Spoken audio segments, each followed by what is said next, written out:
All right, welcome to Random Pages 12. Aaron Badger. The first article that popped up is kind of interesting. It's a debut season Ultimate Fighter. Badger is a fucking Ultimate Fighter. He used to think he was. I actually lost a fight to someone on the Ultimate Fighter. So I cried a little bit. But the inaugural season had Chuck Liddell, Randy Couture. The teams competed in physical competitions. Yeah, because it's fucking fighting. Segments hosted by singer Willa Ford. What the hell? She hasn't even been a thing for a while. The finale broadcast was live on April 9, 2005, where the two finalists in each weight class faced off with the contract of the UFC, the first ever live UFC broadcast on non-pay-per-view television. Now, you do remember this. This was fucking huge. This blew up the sport. Forrest Griffin, Stephan Bonner on Spike TV. Oh, yeah. Blew up the sport. They said the ratings every round got bigger and bigger. These two basically jump-started UFC. I think that's why they're both in the Hall of Fame, and as well they should be. This was huge. I mean, I don't think UFC would be where it's at today without this. I agree with that. Or it would have stalled it for a while. Who knows? But this was this reality show is kind of its last-ditch effort for mainstream, because mixed martial arts had been struggling for years to get footing. And now it's huge. It's on ESPN, cool. After The Ultimate Fighter, it seemed like you had just club teams that popped up in every city. Because, I mean, this is 2005. We had already been running a school before that. Yeah. We were running a school in, 2003. How many teams were around Kansas City at the time? Probably a dozen. Yeah. Kansas City was actually known as the amateur MMA capital of the U.S. Yeah, well, it took a long time to get it professionally deemed by the state, too. Yeah. Because, I mean, a lot of these guys would fight at Beaumont or Whiskey Tango.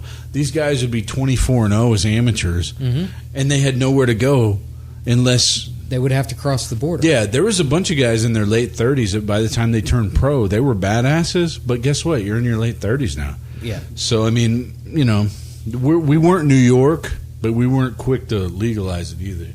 All right, the next thing that popped up was the Blackstone Block Historic District, and it encompasses what once was a waterfront business in Boston, Massachusetts. So I wanted to switch it up, and I found that Massachusetts is a disgusting state. And here's some disgusting facts about Massachusetts, because fuck that state. According to the Insurance Council, drivers really are the worst in Massachusetts. They lead the nation in motor vehicle insurance claims. They also have the second highest suicide rate in the nation. They were the first state to ban happy hour. That's where the suicide comes in. They have one of the highest concentrations of poor working women in the nation. 85% of crimes in Cape Cod are opiate-related, probably because of the banning of happy hour. And they live in Cape Cod. Supposedly it's okay, but except for the opiates. Smells like fish. Women do too. Well, they have two of the top 10 worst zoos for elephants. I know we all give a fuck about that. So all you elephants steer clear. 25% of adults in Massachusetts are obese as fuck. I'm glad we're all ripped here. It ranks 8th in the nation when it comes to Googling depression-related terms. Out of the top 50 violent cities in Massachusetts, 9 belong to Worcester County. They get fucking violent there. Forbes ranked Massachusetts as the 5th worst state to fucking retire in. Massachusetts has 3 of the worst fucking highway bottlenecks in the country. Get the fuck over or fucking wreck. Massachusetts is ranked one of the lowest states in the nation when it comes to giving citizens access to documents and records. What the fuck? I think all of that shit could probably be cured by reenacting happy hour. Where's happy hour at? It would solve a bunch of shit. Mate. Just give us What one am I hour doing? again. I'm going English now, mate? Self-medicate, boss. Happy hour is so hard. The next article, Angela Chernova. We love this bitch. She was born in the USSR. She became an actress. Hey, why not? She was also starred in commercial and music videos and also worked as a fashion model. Angelina was declared Girl of the Month. Playboy Playmate. Hell yeah. So for research purposes, we're going to look her up. There's been so few of those. I could see why. Yeah, there's only one a month. Per country. Since the 50s. She starred in the 2014 film Arche by well-known director something. Angela and Roman something became romantically involved. Later they got married and they had 2 daughters. Because he's a pussy. Angelina now lives in Moscow with her 2 daughters. So I was wondering, who are the most famous people in Russia? You like a lot of Russian people, Badger? Oh, well, Putin. Since we're ruled by Russians now, yes, I love Russians. Yeah, they meddle and they run our lives, and Putin's the only one I really know of at this point. Number 1, guess who? Vladimir motherfucking Putin. Yeah. He's the current president of the Russian Federation. And you've heard stories about that. Like, he's going to be permanent, dude. Oh, till he dies or decides he doesn't want to do it anymore. Because at one time he decided he didn't want to do it. Someone else came in and he goes, you know what? Nah. Yeah. I'm coming back. Well, the next guy on the list. Dmitry Medvedev. He was the prime minister, ex-Russian president. Oh, is that who he dethroned? Yeah, and then Medvedev. Putin came back after Medvedev stepped down. Boris Yeltsin. I thought you meant like currently, but yeah, okay. No, this is just famous people forever. from Russia. Yeah, forever. Yeah, the 16th century. Alexander Pushkin. He's a Russian poet and novelist of the Romantic era. God damn, we love that guy. He's considered one of the greatest Russian poets. I read his shit today. On the toilet. Earlier today. Oh. Yeah, On the toilet, man. Yep, on the shitter. The next article to pop up was Unfinished Tales, and it is of Numenor and Middle Earth, and his collection of. Wait. You skip Yakov Smirnov completely. Yeah, who gives a fuck though? Where's he from though? Russia. Yeah. What is he at? The name didn't give it away. Well, no. I mean, is he still in Branson? He's still in Branson, as far as I know. God, he's trapped. I said it's like Vegas without any fun. Most talented guy in Missouri. We kept him there. The Unfinished Tales of Middle Earth is a collection of stories and essays by J.R.R. Tolkien that were never completed during his lifetime, but were edited by his son, Christopher Tolkien, and published in 1980. Now, how many of these writers, especially, who's the Game of Thrones writer, Aaron? George R.R. Martin. How much longer is he going to sit on some stuff? Till he gets it done. He's pretty much, I'm going to do it and he doesn't really have a need to now, since if you're a hardcore reader, you're probably still going to read him, but I'm pretty sure it was ruined for a lot of people. Well, see, that's the one thing about Cesspool 100. I've already fucked it up. You just guys got to wait for it. Yeah. It's fucked. When we tell it, it's going to ruin everything. Yeah. It's a whole show about anime and fucking. So Mental Floss has epic facts about the Lord of the Rings trilogy. Badger, know anything about it? Lord of the Rings, I've watched them all. I don't know a whole lot about them. I know some stuff. A ton of script revisions. Sean Connery didn't understand the script. Sean Connery impersonation? I have one. I like sex. Yeah, that's all I got. Yeah, that's all I got. Hot shingles in your area. Shingles? Save 50% off sex. Shingles. Oh, shingles. That's actually a disease. It's hot. Aragorn was extremely difficult role to cast. Yeah. Nicolas Cage was offered the role. But he turned it down. He had family obligations. He lives in Arkansas. You know, he had to make love. He let his wife make him sell all his fucking comics, so he's suspect in the first place.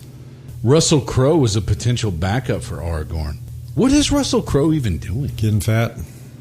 Last I saw. Oh, same as me then. Yeah. On the same career path. Russell will be on the podcast next week. Viggo Mortensen took several beatings. Oh, shit. In the Two Towers, the scream that let out upon kicking the helmet after discovering burnt corpses of the orcs who abducted Merry and Pippin might have something to do with the fact that he broke 2 of his toes. Is that a beating, though? Well, you know, it would happen while he was filming. And then, like I said, the Weta doesn't screw around. They build that shit to last, so... Big metal object, you kicked it with your fucking feet with those soft leather boots. That sexy-ass Jake Gyllenhaal, he auditioned to play Frodo. He was ripped. Just sex appeal dripping off that motherfucker. It's probably why he didn't get Frodo. Probably. You think that's what it was? A little too hard. Vin Diesel, Liam Neeson, and Uma Thurman were up for roles. The hell was Vin Diesel? Vin Diesel for anything just sounds... He auditioned for that Aragorn. Frodo.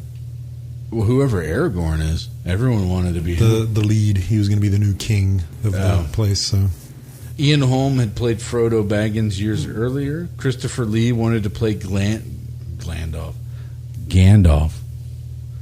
The producer really wanted to kill a Hobbit. Yeah, somebody outside of Peter Jackson was saying, we got to kill one of them. It's like, why? This isn't dire enough. A lot of people are fucking dying on screen anyway. An entire action scene was destroyed by a flood. Yep. Bill the Pony was 2 people in a horse costume. Hell yeah. Didn't need to be, but they thought it would be funny. Halloween, me and you badge. Let's make these guys get in a costume. One of the most emotional scenes was shot over the span of 1 year.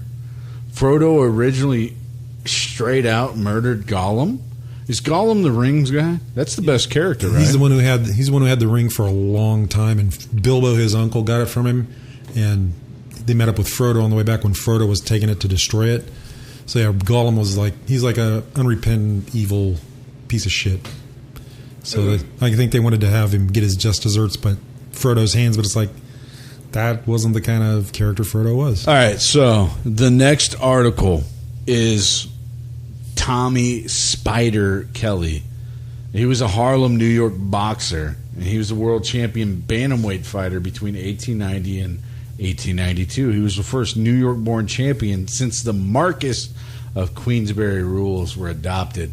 Anyone that doesn't really know, Marquess of Queensberry rules is just like agreed upon rules. Just etiquette of fighting. Yeah, it came from... You can't do this. From Europe, so you have that fucking... Hello, mate, we love the Queen, you know. So, Bleacher Report, I looked up 20 of the worst fighting boxing nicknames in history. Little known fact, Badger got his nickname from when we used to train with him in fighting. Yeah. Jay Foss came from basketball, unfortunately, so it's not as cool.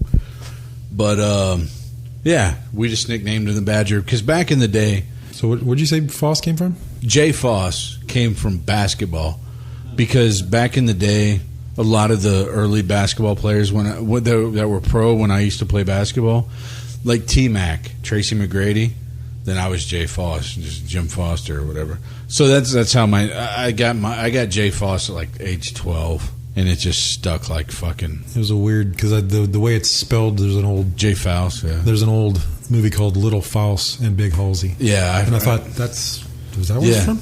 Yeah, I used to masturbate to that. There you go. Mitch Blood Green. His nickname was Blood. Means he's going to bleed it, motherfucker. Bleed green. Francois the White Buffalo Botha. It was the Great White Hope, and Gary Cooney that came from South Africa's Francois the White Buffalo Botha. He's a heavyweight. He's a big dude. Is that that's where the buffalo comes from? Yeah. Joel El Sapella Casamayor. Sapella means the brush. He's just brush. Nate the Galaxy Warrior Campbell. None of these guys name themselves, apparently. Well, okay, so the main rule, if you're a fighter, is you can't nickname yourself. No, that's pretty general for anything. So if you want to be called the Stud, nobody's going to fucking call you the Stud. It's been a long time coming for you to have a nickname on the cesspool, right? You've dodged it for a while. Yeah. But I have one for you now. Okay. And we will debut it. Bruce the Atlantic City Express. Selden. It's pretty shitty. The Punching Postman. That's pretty generic. Punching Postman. See, that's not a bad. That sounds like a one from the 50s. Von Shake and Bake Bean. It's pretty shitty. I still can't help it. That was it. Talladega Nights. Oh yeah, that was their name. Their team name on there. Michael Double M Moorer. James the Fighting Cowboy Tillis. Chuck the Bayonne Bleeder. I don't know. Is that a good one? I don't know. Twin Tyson. Bleeding's usually a bad thing. Real Touch of Sleep. The real one, not the fraudulent. Eric Butterbean Esch. You probably heard of Butterbean. I know. I've heard of. I've seen Butterbean. I've told the story about him fighting a local guy. Dude I worked with at a grocery store out where I worked, and his family owned it. This kid was a prick. He was like in his early 20s, and he'd intimidate all the high school kids that worked in his family's grocery store and screw with them and shit like that, and lorded the fact that he was his dad owned the store. He fancied himself a boxer. He was in good shape, you know. He went out there and he went to fight Butterbean one night. I didn't know any about it because I think, fuck him, I don't want to pay attention to anything. But I saw it on the news one night, Butterbean, blah, blah, blah, blah, beat up Sean Jagan, and as they had footage where he just pummeled the piss out of this kid. I was laughing my ass off because it was like, okay, you deserve that. I hope you knock something loose. I hope you're retarded the rest of your life, you piece of shit. It was that bad. It was funny. Yeah, but what's Butterbean? You've seen him hit people. Oh, yeah. You know, he pounds the piss out of people. So, Big yeah, dude. I thought it was funny. It's like, yeah, it should come up. It's for being a prick. Butterbean went into kickboxing. That wasn't so smart. I can't even see that. I didn't even see him get his leg above his head. Darnell the Dingaling Man Wilson. Jerry Wimpy Halstead. So, you know, that one's not that bad because that's kind of like hopefully opposite of the way he was. Lance Goofy Whitaker. Goofy. Scott the Pink Cat Walker. Joel Lovechild Julio. Aren't they all? And Anthony Sugar Ray Clay Jones Jr. Small. What the fuck? You guys a sentence for a fucking catchphrase for a name. Yeah, Aaron, you got a name coming up on the cesspool. I can't wait. Little drinking came up with it, but yeah, you'll enjoy it, man. You'll make a logo of it, I'm sure. Oh yeah. That does it for Random Pages 12, for Badger, for Aaron, for Jesus. I'm out.